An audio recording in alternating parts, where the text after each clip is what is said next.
सोचो तुम समुंदर के 4000 मीटर नीचे हो, इतना गहरा अंधेरा के रोशनी तक हवास खो बैठे और अचानक एक अजीब सी आवाज आती है जैसे कुछ टूट रहा हो। फिर एक सेकंड में सब कुछ खत्म, ना आवाज, ना सिग्नल, ना उम्मीद। ये कोई मूवी नहीं, ये ओशन गेट टाइटन सबमरीन की कहानी है जो टाइटैनिक देखने गई थी लेकिन खुद समुंदर के गहरे राजों में दफन हो गई। ओशन गेट एक प्राइवेट अमेरिकन कंपनी थी जिसे 2009 में एक एडवेंचरस इंसान ने बनाया था, स्टॉकटन रश। रश का सपना था कि लोगों को समुंदर के गहरे राजों तक ले जाया जाए, जहां सिर्फ मशीन्स गई थी अब इंसान जा सके। रश कहता था हमने स्पेस तो एक्सप्लोर कर लिया है, अब टाइम है ओशंस को एक्सप्लोर करने का। उसका प्लान था एक ऐसी मिनी सबमरीन बनाना जो लोगों को टाइटैनिक के रेक साइट तक ले जा सके, जहां 1912 में दुनिया का सबसे फेमस शिप डूब गया था। यहां से स्टार्ट होती है टाइटन की कहानी। टाइटन सबमरीन का डिज़ाइन एक्सपेरिमेंटल था। इसकी लेंथ लगभग 6.7 मीटर यानी कि 22 फीट थी और अंदर का डायमीटर सिर्फ 2.8 मीटर यानी कि 9 फीट था। मतलब अंदर 5 लोग एक छोटी सी ट्यूब में बैठे थे, जहां सर उठाकर बैठना भी मुश्किल था। हल 2 मेजर पार्ट्स में डिवाइड था, फ्रंट और बैक सेक्शन टाइटेनियम के बने हुए, मिडिल सेक्शन कार्बन फाइबर से बना हुआ cylinder. Normally deep sea submarines pure titanium या स्टील से बनती हैं क्योंकि ये मटेरियल्स कंप्रेशन प्रेशर्स झेल सकता है, लेकिन रश ने कॉस्ट और इनोवेशन के लिए कार्बन फाइबर यूज किया, एक ऐसा मटेरियल जो एयरप्लेन्स और रेस कार्स में होता है, लेकिन समुंदर के नीचे एक एक्सट्रीम प्रेशर के लिए सर्टिफाइड नहीं था। हल की थिकनेस 5 इंच यानी कि 12 सेंटीमीटर थी और इसे स्पेंसर कंपोजिट्स कैलिफोर्निया ने बनाया था। टेस्टिंग के टाइम इंजीनियर्स ने कहा कि कार्बन फाइबर लेयर्स में एयर बबल्स और वॉइड्स हैं जो डीप प्रेशर में क्रैक बना सकती हैं, लेकिन स्टॉकटन रश ने इन वार्निंग्स को इग्नोर किया। टाइटन के अंदर कोई ट्रेडिशनल कॉकपिट नहीं था, सिर्फ एक टच स्क्रीन टैबलेट थी जिसे सबमर्सिबल का नेविगेटर और लाइव सपोर्ट सिस्टम कंट्रोल होता था। मूवमेंट के लिए टाइटन यूज करती थी एक $30 Logitech F710 game controller. Stockton rush proudly कहता था हमारा कंट्रोलर सिंपल है, टेक्नोलॉजी कॉम्प्लेक्स होने की जरूरत नहीं। लेकिन कम्युनिकेशन सिस्टम भी रिस्की था। टाइटन में ना कोई रेडियो था, ना जीपीएस, बस एक एकॉस्टिक टेक्स्ट मैसेजिंग सिस्टम था जो साउंड वेव्स के जरिए सरफेस शिप यानी कि पोलर पिन से बात करता था। अगर सब थोड़ा साइड हो जाए या रॉक के पीछे चली जाए, सिग्नल तुरंत कट हो जाता था। ऑक्सीजन सिस्टम में 96 घंटे यानी कि 4 दिन के लिए लाइफ सपोर्ट था और CO2 रिमूव करने के लिए एक मैनुअल स्क्रबर, लेकिन अगर पावर फेल हो जाए तो सब कुछ खत्म। और सबसे शॉकिंग बात, टाइटन सर्टिफाइड नहीं थी, ना DNV, ना ABS, ना लॉयड्स रजिस्टर ने इसे सेफ डिक्लेयर किया था।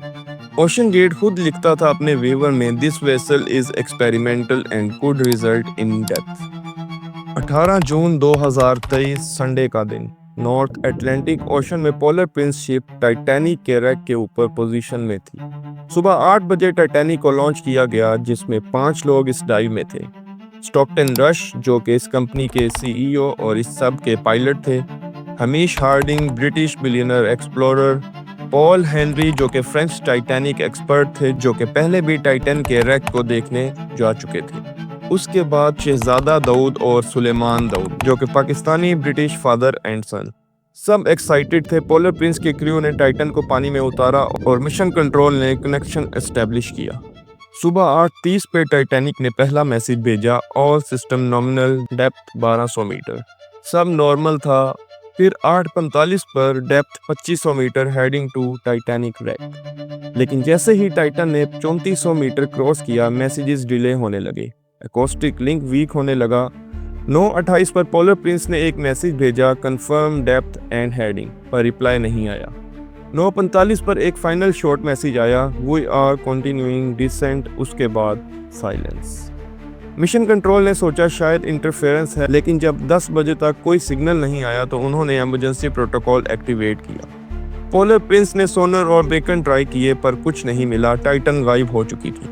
अगले 5 दिन तक दुनिया भर में सिर्फ एक खबर थी, OceanGate Titan missing. US coast guard, Canadian और फ्रेंच शिप्स ने सर्च स्टार्ट की। न्यूज़ चैनल्स पर काउंटडाउन चालू थे, ऑक्सीजन 40 घंटे बाकी है, 10 घंटे बाकी है। लोग उम्मीद में थे शायद वो कहीं फंस गए हैं, शायद रेस्क्यू पॉसिबल है।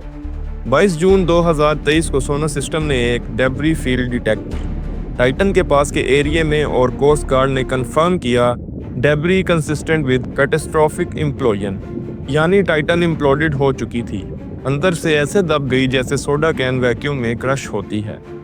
समुंदर के अंदर प्रेशर बहुत ज़्यादा होता है, जितनी गहराई बढ़ती है उतना ही हर इंच पर टन्स ऑफ प्रेशर पड़ता है। टाइटैनिक का रैक एरिया 3800 मीटर यानी कि 12500 फीट डीप। वहाँ प्रेशर 5600 psi यानी कि 400 एटमॉस्फेयर्स था।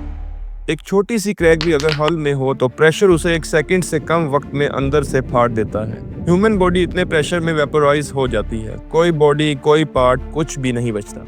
इम्प्लोजन में सब कुछ इंस्टेंट होता है, यानी कि ऑलमोस्ट 0.03 सेकंड के अंदर ना दर्द महसूस होता है ना वक्त मिलता है रिएक्ट करने का। इम्प्लोजन के बाद एक्सपर्ट्स ने मल्टीपल थ्योरीज दी। Material weakness theory, carbon fibre compressive stress के लिए सूटेबल नहीं था, रिपीटेड डाइव्स ने हल में माइक्रो क्रैक्स बना दिए।